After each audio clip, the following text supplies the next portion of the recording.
سلام، امروز میخواییم با همدیگه 5 تا از مناطق گردشگری و دیدنی اردبیل رو ببینیم و بررسی کنیم.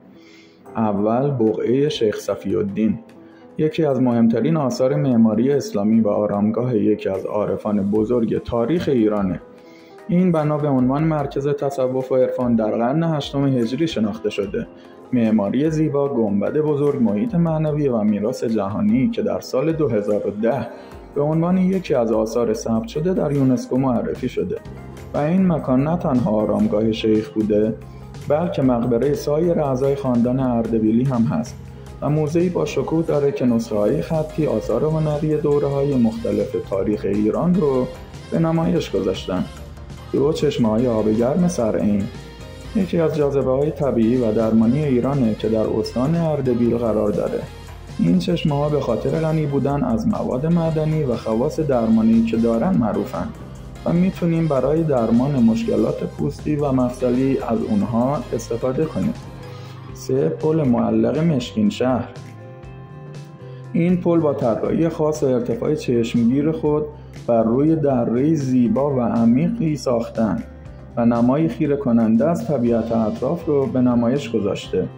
طول و ارتفاع، طراحی مدرن و مناظر طبیعی که داره تجربه شگفت‌انگیزی برای بازدید کنندگان فراهم کرده. پل معلق مشکین شهر به نام‌های پلند و نور سبلان نیز شناخته شده و طراحی این پل رو با الهام از پل کاپیلانوی ونکوور کانادا گرفتند.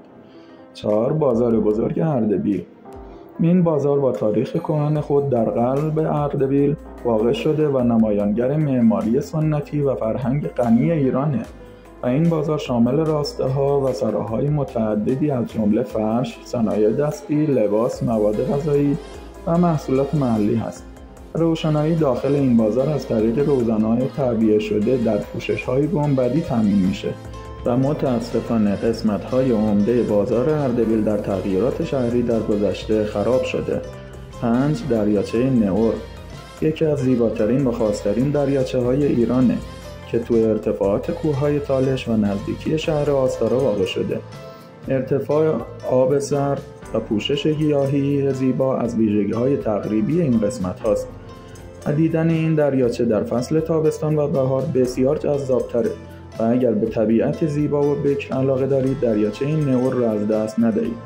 ممنونم که تا آخر این ویدیو با من همراه بودین و امیدوارم که از دیدن این ویدیو لذت برده باشید و من رو لایک و سابسکرایب کنید.